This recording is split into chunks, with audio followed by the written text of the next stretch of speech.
Hello दोस्तों, स्वागत है आप सभी का हमारे यूट्यूब चैनल में। आज हम सोशल साइंस के 20 सवाल देखेंगे जो कि बोर्ड में पूछे ही जाते हैं।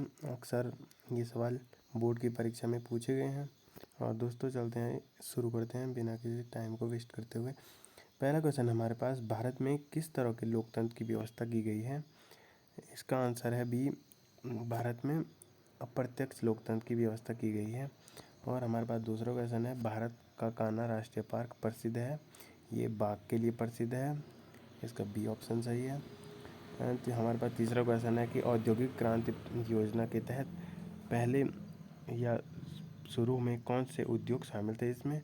इसका आंसर है कोयला, कपास और लोहे के उद्योग इसमें अधिकतर शामिल थे। एंड हमारे पास चौथा क्वेश्चन है, किस युद्ध के बाद जर्मनी का एकीकरण पूरा हुआ?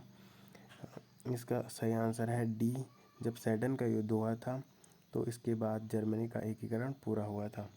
पांचवा क्वेश्चन है कि निम्नलिखित में से किसे साम्यवाद के संस्थापक के रूप में माना जाता है? कार्ल मार्क्स को साम्यवाद के संस्थापक के रूप में माना जाता है। हमारे पास छठवां क्वेश्चन है कि झारखंड के झरिया क्षेत्र में मुख्यतः क्या पाया जाता है? तो झारखंड के जो झरिया क्षेत्र है इसमें मुख्यतः कोयला पाया जाता है, इसका डी आंसर सही है। राजनीतिक दलों की नींव सर्वप्रथम किस देश में पड़ी?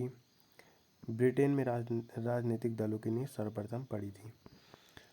हमारे पास आठवां क्वेश्चन है कि भारत में नीति आयोग की स्थापना कब हुई थी? भारत में नीति आयोग की स्थापना 1950 में हुई। और नौवां क्वेश्चन हमारे पास, साम्यवादी घोषणा पत्र के लेखक कौन थे? इसका डी आंसर है, कार्ल मार्क्स और एंगल्स साम्यवादी घोषणा पत्र के लेखक थे। 10वां क्वेश्चन हमारे पास, हिंद स्वराज पुस्तक के लेखक कौन है? इसके लेखक थे महात्मा गांधी जी, और महात्मा गांधी जी ने हिंद स्वराज पुस्तक को लिखा था। ये क्वेश्चन बहुत बार बोर्ड परीक्षा में पूछा गया है। और 11वां क्वेश्चन हमारे पास, निम्नलिखित में से कौन सा संस्थान भारत में मुद्रा जारी करने के लिए अधिकृत है? Reserve bank of India Bharat में मुद्रा जारी करने के लिए अधिकृत है। हमारा 12वां क्वेश्चन है, राजनीतिक दलों की मान्यता और उनका चिन्ह उसके द्वारा प्रदान किया जाता है।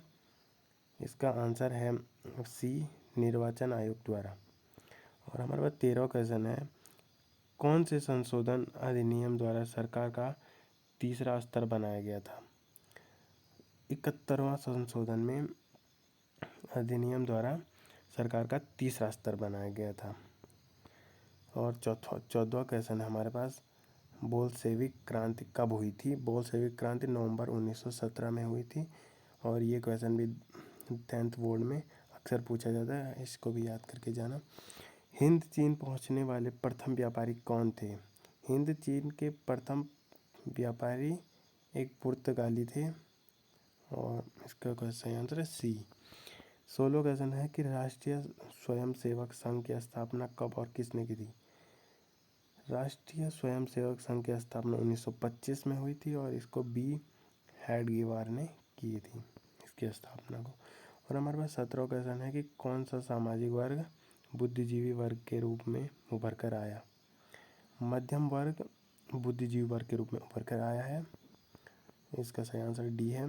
और 18वां क्वेश्चन है, प्राचीन काल में किस स्थल मार्ग से एशिया और यूरोप का व्यापार किया जाता है?